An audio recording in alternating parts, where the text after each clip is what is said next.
우리는 오늘 예배하러 교회당에 모였습니다. 수많은 그리스도인들이 주일마다 예배하기 위해 예배당으로 몰려갑니다. 찬송가를 부르고 기도도 하고 또 찬송을 부릅니다. 사도신경을 따라 신앙을 고백하고 십계명을 따라 자신을 깊이 돌아봅니다.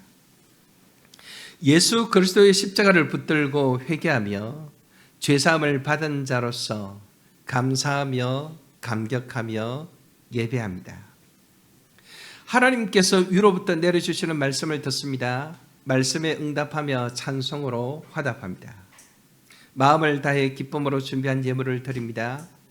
주기도문을 따라 기도하며 하나님 나라를 위해 새롭게 헌신합니다. 삼위 하나님의 복을 받으며 그렇게 세상으로 파송됩니다. 예배를 마친 뒤에는 성도들과 함께 밥을 먹고 성도 교제를 나눕니다. 교리 공부와 상공부를 통해 예수 그리스도에게로 자라갑니다. 그러고 나서 세상으로, 즉 직장과 가정과 이웃에게로 다시 흩어지는 것입니다. 이런 과정 속에서 우리는 어떤 마음으로 예배하고 있는지, 나는 정말로 어떤 마음으로 예배하고 있는지 돌아보지 않을 수가 없습니다. 왜냐하면 우리의 예배를 받으시는 하나님은 우리가 절대로 속일 수 있는 존재가 아니기 때문입니다. 우주 만물을 지으신 창조자 하나님은 우리의 업신여김을 받으실 그런 하찮은 존재가 절대로 아니기 때문입니다. 그렇죠? 제대로 제사하지 못했던 이스라엘 백성들을 향하여 하나님께서 뭐라고 하셨습니까? 너희는 내 마당만 밟을 뿐이다. 너희들이 드리는 그 모든 것들이 무슨 소용이 있느냐, 이렇게 하셨죠. 속지 않으시는 것이죠. 여기 예배를 갈망하는 한 여인이 있습니다. 그런 물길로 다니는 것조차 힘겨운 사람이었습니다. 남편 5이 있었으나 지금 함께 살고 있는 남편도 남편이라고 부를 수 없는 여인이었습니다. 너무나 불행하고 슬픈 여인입니다.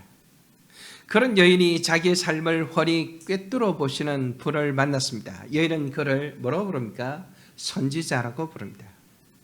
그리고 여인은 이 선지자에게 자기 인생의 해묵은 숙제, 최대의 질문을 선지자에게 던집니다. 우리는 이 여인을 통해서 하나님께서 찾으시는 예배자가 어떤 사람인지 함께 살펴보겠습니다. 하나님께서 찾으시는 예배자는 어떤 예배자일까요? 첫째는 예배에 대한 갈망이 있는 예배자입니다. 19절과 20절을 다시 한번 보십시오. 여자가 이르되 주여 내가 보니 선지자로소이다. 우리 조상들은 이 산에서 예배하였는데 당신들의 말은 예배할 곳이 예루살렘에 있다 하더이다.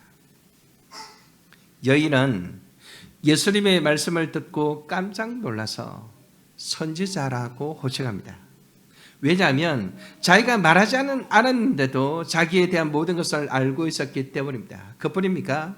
자신의 고통스러운 심정을 세밀하게 헤아려 만져주고 치료해 주셨기 때문입니다. 그래서 여인은 예수님을 향해 선지자라고 고백합니다. 그러면서 자기도 모르게 자기 안에 있는 질문 하나가 튀어나왔습니다. 사실은 자기 안에 숨겨져 있는 갈망이었습니다. 참된 예배에 대한 갈망이었습니다. 23절에 예수님께서 표현하신 참되게 예배하는 자들, 이런 표현이 나오죠. 참되게 예배하는 자들. 참되게 예배하는 자들이 있다면 바로 이 여인과 같은 사람임을 우리는 알 수 있습니다. 어떻게 알 수 있습니까? 20절을 다시 보십시오. 우리 조상들은 이 산에서 예배하였는데 당신들의 말은 예배할 곳이 예루살렘에 있다 하더이다. 여기서 우리 조상들은 사마리아 여인의 조상들이니까 사마리아인들을 가리킵니다. 사마리아인들은 뭐라고 주장합니까? 예배할 곳이 그리심산에 있다고 주장합니다. 그런데 유대인들은 뭐라고 주장합니까? 예루살렘에서 예배해야 된다라고 주장합니다. 사마리아 여인은 이것을 끄집어냈습니다. 사마리아인들은 성전의 위치를 모세오경 자체에서 찾아야 한다고 봤습니다. 왜냐하면 사마리아인들은 모세오경만 받아들였기 때문입니다. 그래서 사마리아인들은 아브라함이 약속의 땅에 들어간 후 제단을 쌓았던 세겜이 위치한 곳, 즉 거리심산을 예배할 장소로 보았습니다. 거리심산은 이스라엘이 축복 선언을 받았던 곳이기도 하였습니다. 그래서 사마리아인들은 거리심산이 예배할 적소다라고 생각했고 거리심산에 자기들의 성소를 세웠습니다. 기원전 128년에 존 힐카누스에 의해서 거리심산 성전이 파괴된 후에도 그들은 거리심산에 모여서 성전을 회복하려고 하였습니다.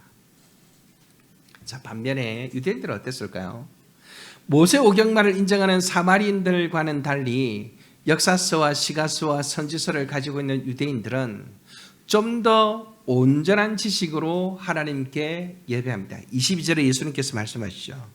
너희는 알지 못하는 것을 예배하고 우리는 아는 것을 예배하노니. 그래서 유대인들은 예루살렘이 성전 예언을 성취하는 장소로 보았습니다.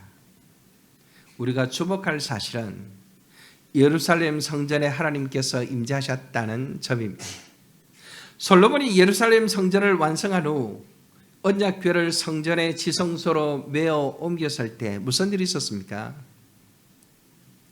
열왕기상 8장 10절에서 11절에 보면 제사장이 성소에서 나올 때, 언약궤를 옮기고 나서 성소에서 나올 때에 구름이 여호와의 성전에 가득하매 제사장이 그 구름으로 말미암아 능히 서서 섬기지 못하였으니 이런 여호와의 영광이 여호와의 성전에 가득함이었더라.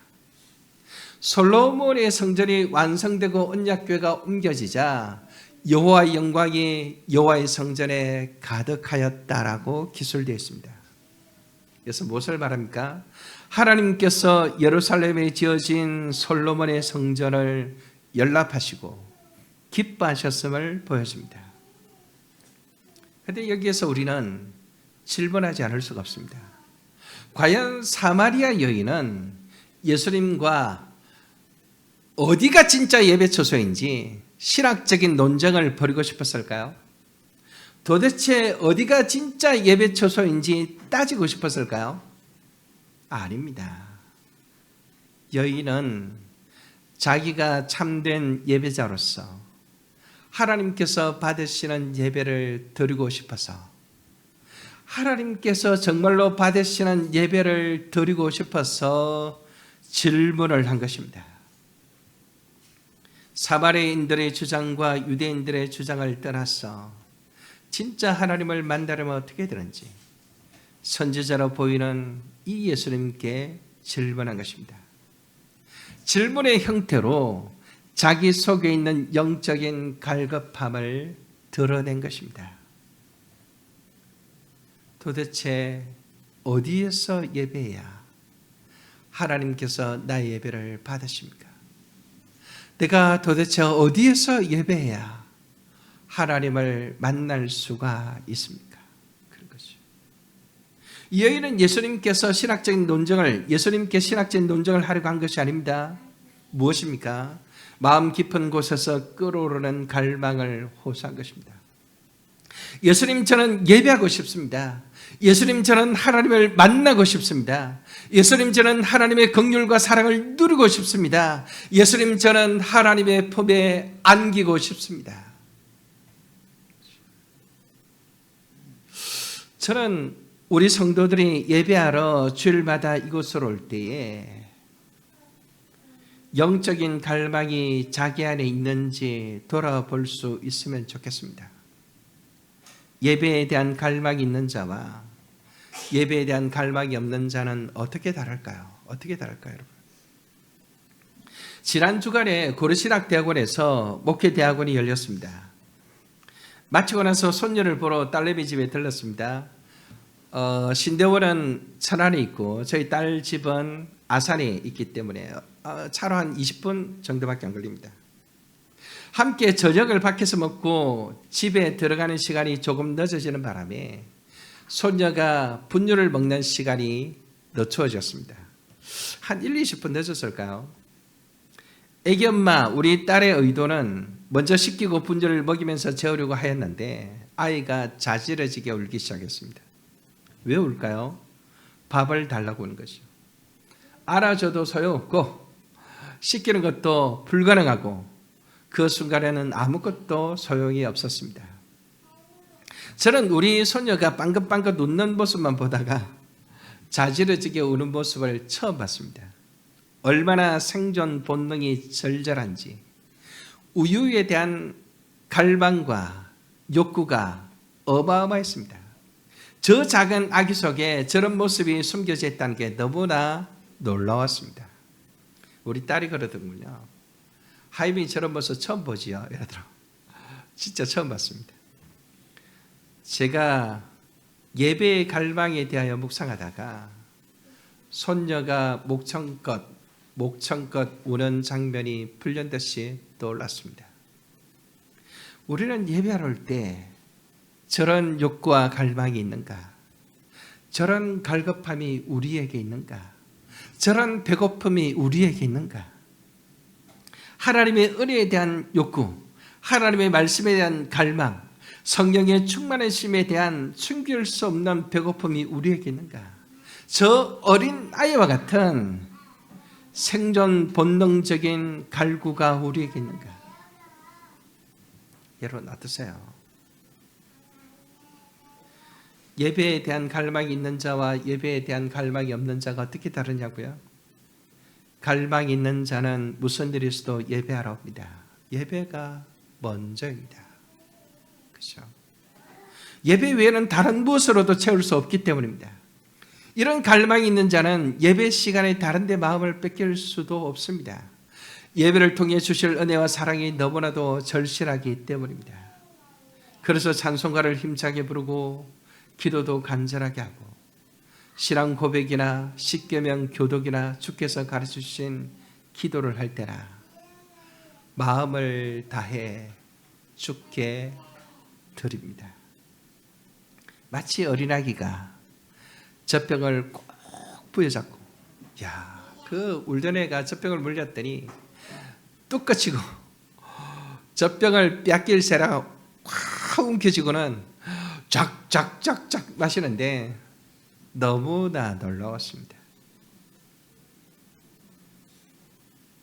여러분 잊지 마십시오. 하나님께서 찾으시는 예배자는 예배에 대한 갈망이 있는 예배자입니다. 예배를 통해 은혜를 받고자 갈구하는 예배자입니다. 예배 자리에 앉아서 사람들을 판단하지 마세요. 옛날에 우리 새벽기도 할 때 어른들이 새벽기도 누가 나왔는지 보자. 권사님 나오셨네. 오늘 장로님 빠지셨네. 부목사님 빠지셨네. 이런 식으로 그렇게 판단하지 말자는 것입니다. 누가 조는지 안 조는지 보지 마십시오. 누가 집중을 안 하는지 판단하지 마십시오. 행여나 설교자 위에 올라서서 설교를 평가하거나 분석하려고 하지 마십시오. 진실로 사랑하는 성도 여러분, 오직 하나님께 주목하십시오. 오직 하나님을 갈망하십시오. 하늘로부터 내게 내려주시는 그 은혜를 배고파하십시오. 하나님 저를 만나주세요. 하나님께서 나를 만나주셔야 제가 삽니다. 라고 간절히 부르짖을 때 하나님께서 우리에게 손을 내미시고 우리를 이끌어 주실 것입니다. 하나님께서 찾으시는 예배자는 하나님의 은혜를 사모하며 갈망하는 예배자입니다. 두 번째로 하나님께서 찾으시는 예배자는 어떤 사람입니까? 23절과 24절을 한번 보십시오. 아주 중요한 성경 구절인데요. 같이 한번 읽겠습니다. 23절과 24절.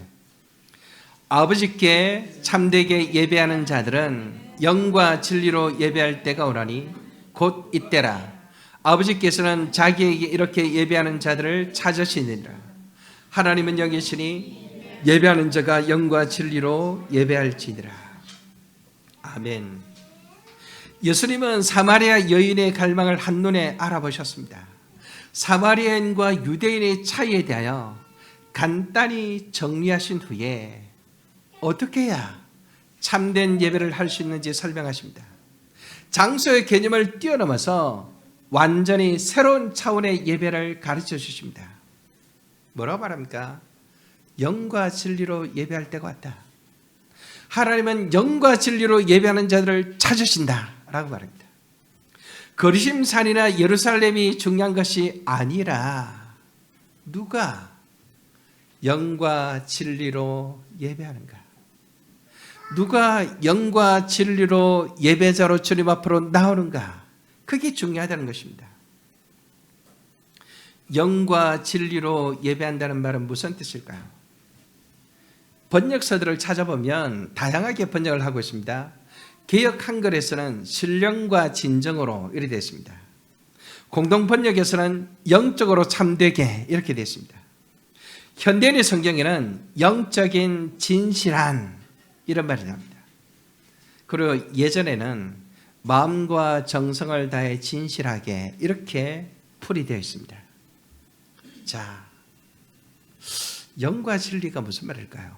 영은 성령으로 해석하는 것이 제일 합당합니다. 여러분 그 옆에 성령 이렇게 적어놓으세요. 만약 예배자의 마음의 태도를 나타낸다면 헬라어의 다른 단어를 사용했을 것입니다. 여기 사용된 단어는 포뉴마라는 단어인데 만약에 마음의 태도를 의미했다면 카르디아, 마음이란 단어인 카르디아나 영혼을 뜻하는 퍼슈케를 사용했을 것입니다. 히브리어로 된 구약 성경을 헬라어로 번역한 70인역을 보면 이런 얘기가 나오는데요. 카르디아를 사용한 번역을 보면 시편 9편 1절에 내가 전심으로 여호와께 감사하며 할 때 이 전심이 카르디아로 되어 있습니다. 퍼슈케로 되어 있지 않습니다. 그 포뇨마라고 되어 있지 않습니다. 그리고 시편 119편 175절에는 퍼슈케라는 단어가 나오는데 내 영혼을 살게 하소서 그리하시면 주를 찬송하리다. 그 영혼이 퍼슈케라고 되어 있습니다. 포뇨마라고 되어 있지 않습니다. 따라서 예수님께서 말씀하신 영은 전심으로 해석하거나 영혼으로 해석하기에는 좀 무리가 있습니다. 그리고 무엇보다 요한복음에서 요한이 영이라는 단어를 어떻게 사용하는지를 살펴보는 게 중요한데요. 살펴보면 요한복음에서 요한은 예수님의 영이나 혹은 성령을 가리킬 때 포즈마라는 단어를 사용했습니다. 요한복음 11장 33절에 보면 예수께서 그가 우는 것과 또 함께 온 유대인들이 우는 것을 보시고 심령에 비통히 여기시고 불쌍히 여기사 심령에 비통히 여기시고 할 때 심령이라는 단어가 여기 영과 진리로 할 때 영과 같은 단어입니다. 예수님의 영을 말하는 거죠. 요한복음 1장 32절에는 요한이 또 증언하여 이르되 내가 보매 성령이 비둘기같이 하늘로부터 내려와 할 때 이 성령이 포뉴마입니다. 이 단어가 영과 진리로 할 때 영이란 단어가 신약 성경에서 약 21번 사용되는데 그것이 다 성령으로 이해되는 것입니다. 자, 따라서 여기서 영과 진리로 예배한다는 말은 무슨 말일까요? 성령과 진리로 이런 뜻이겠죠.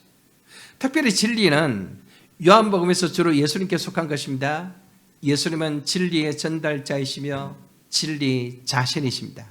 요한복음 14장 6절에 뭐라 되어 있습니까?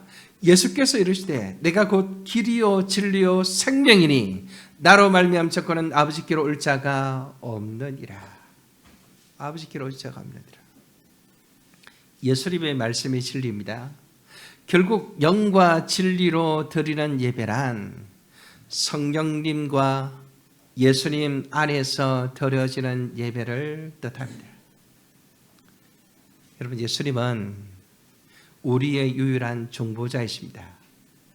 예수님이 아니고서는 누구도 하나님께로 나아갈 수 없습니다. 예수님의 십자가, 예수님의 보혈, 예수님의 대속적 죽으심, 예수 그리스도가 아니고서는 아무도 하나님께 나아갈 수 없습니다. 하나님께 예배하는 자들은 반드시 예수님 안에서 예배해야 합니다. 하나님께서 찾으시는 예배자는 또한 성령께서 충만하게 역사하시는 예배의 예배자입니다. 성령께서 우리를 이끌지 아니하시면 우리는 하나님께로 나아갈 수 없습니다. 하나님께서 찾으시는 예배자는 예수 그리스도를 통해서 성령을 통해서 하나님께 나아가는 예배자입니다. 예수님을 통해 죄 씻음을 받고 예수님을 통해 생명을 얻은 자만이 예배할 수 있습니다. 사랑하는 성도 여러분, 성령 충만을 사모하며 예배하십시오. 예수 그리스도 안에서 십자가를 붙들고 예배하십시오. 하나님은 성령과 예수님 안에서 예배하는 자들을 찾으십니다. 아멘. 마지막으로 하나님께서 찾으시는 예배자는 어떤 사람일까요? 말씀으로 예배하는 예배자입니다. 요한복음 4장 25절에서 26절을 한번 보시겠습니다. 25절에서 26절. 여자가 이르되 메시아 곧 그리스도라 하는 이가 오실 줄 내가 아노니 그가 오시면 모든 것을 우리에게 알려주시리다. 예수께서 이르시되 내게 말하는 내가 그라 하시니라. 그가 오시면 모든 것을 우리에게 알려주시리이다. 우리에게 모든 것을 알려주시리다. 예수님께서 오셔서 제자들을 통하여 천국의 복음을 우리에게 알려주셨습니다.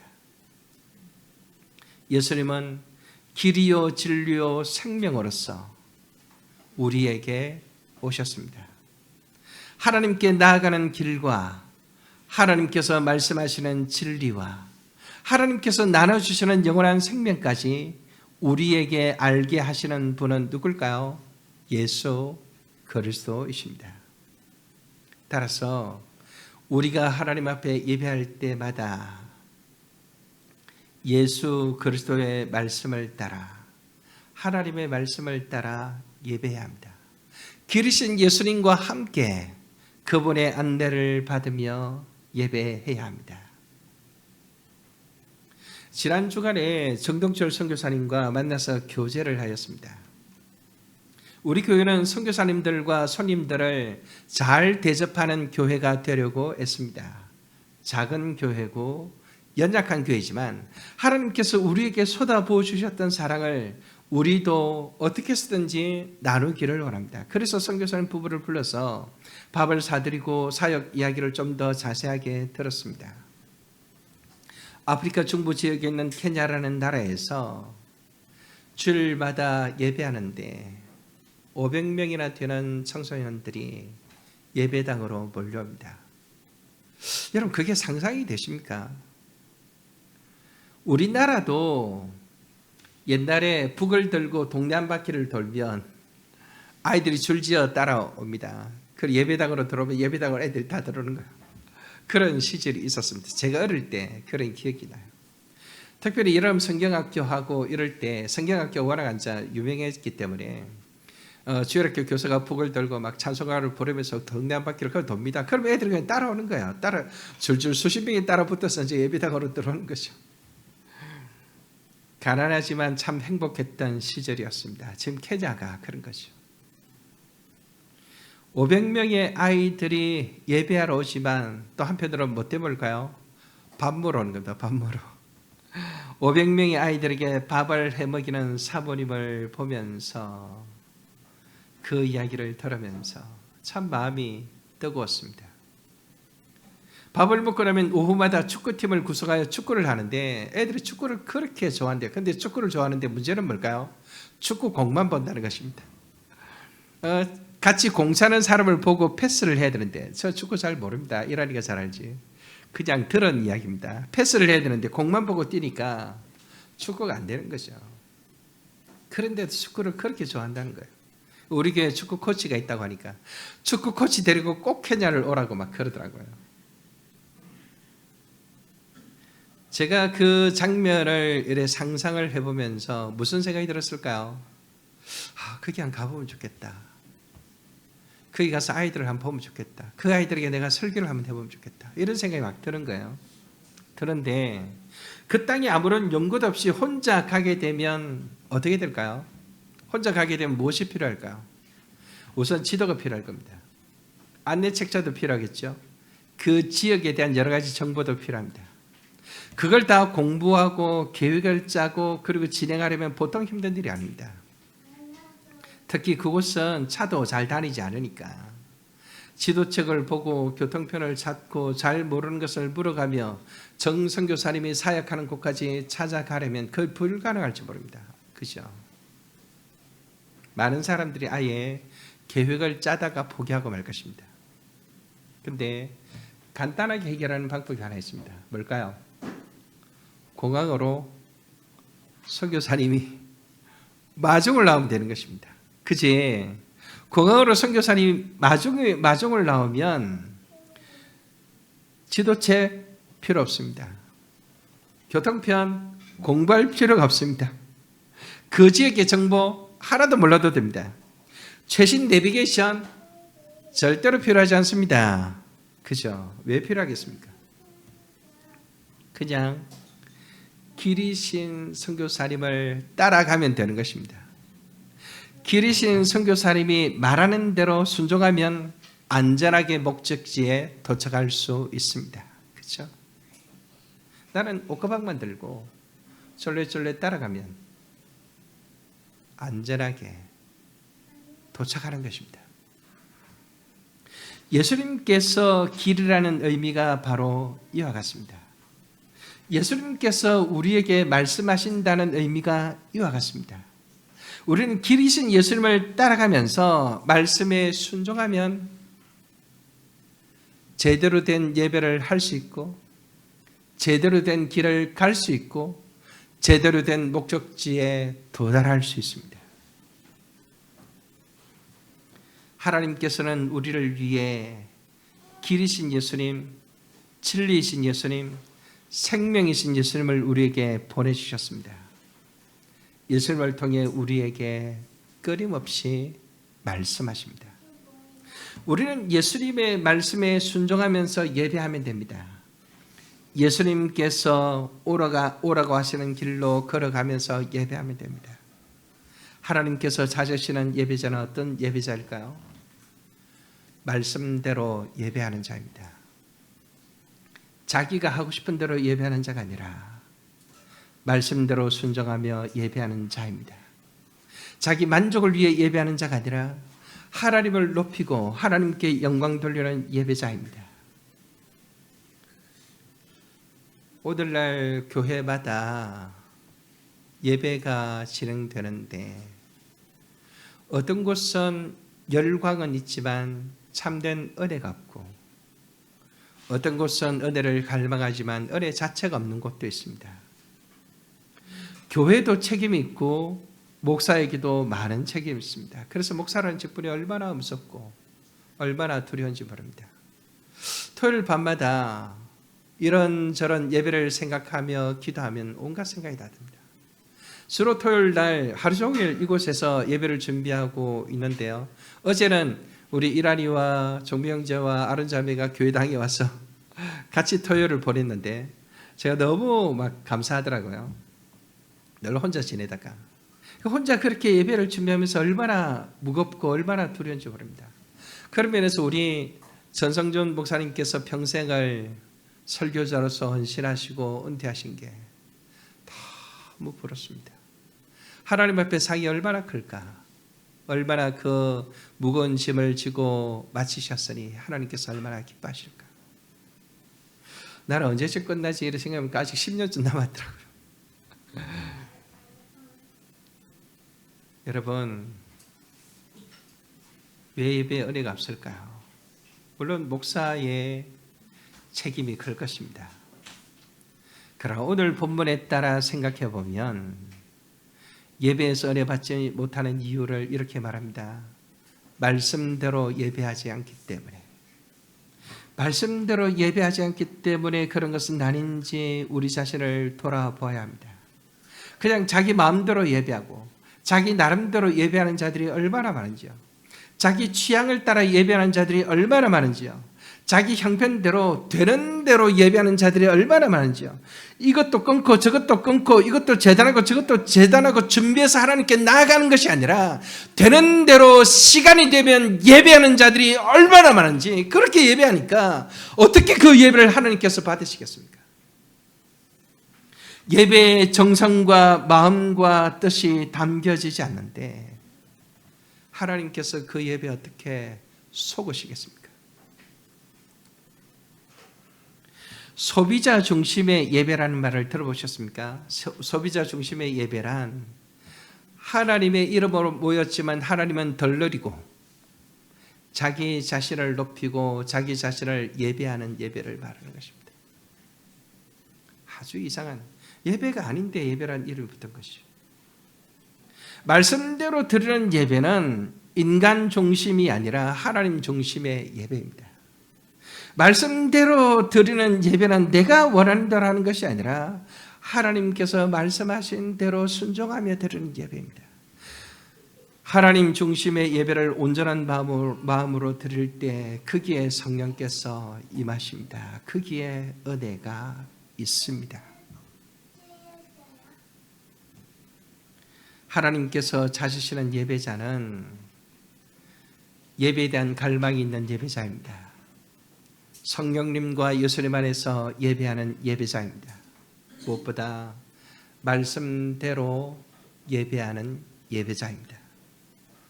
저는 우리 교회가 정말 건강한 교회 문화를 만들었으면 좋겠습니다. 하나님께서 기뻐하시는 그런 문화, 그런 교회됨을 만들었으면 좋겠습니다. 남편 탓, 아내 탓, 자식 탓하면서 예배 은혜받지 못하는 그런 교회가 아니라 저 집사님 탓, 저 장로님 탓, 저 권사님 탓하면서 은혜받지 못하는 그런 교회가 아니라 목사님 탓, 사모님 탓하면서 은혜받지 못하는 그런 교회가 아니라 탓하면서 예배 은혜받지 못하는 그런 교회가 아니라 진실로 하나님 앞에 나아가 하나님 그분을 갈망하고 예수 그리스도와 성령 안에서 예배하고 말씀을 따라 예배함으로써 하나님을 만나는 그런 문화를 만드는 그런 교회가 되었으면 좋겠습니다. 각자 하나님 앞에서 최선을 다합시다. 서로가 최선을 다하고 있다고 믿어 주십시다. 그래서 사람에게 자꾸만 빼앗기는 시선을 사로잡아 하나님께로 돌리십시다. 사람에게 자꾸만 빼앗기는 마음을 사로잡아 하나님께 집중하십시다. 그래야 연약한 죄인인 우리들이 하나님께서 찾으시는 예배자가 될 수 있습니다. 그래야 연약한 죄인인 우리들이 인간에게 기대하지 않고 하나님께 기대하는 예배자가 될 수 있습니다. 그래야 연약한 죄인인 우리들이 하나님께서 찾으시는 참된 예배자로 예배할 수 있습니다. 매주일마다 예배에 대한 갈망을 가지고 성령님과 예수님 안에서 말씀대로 예배하는 참된 예배자, 하나님께서 찾으시는 참된 예배자로 예배하기를 주의 이름으로 축원합니다. 아멘.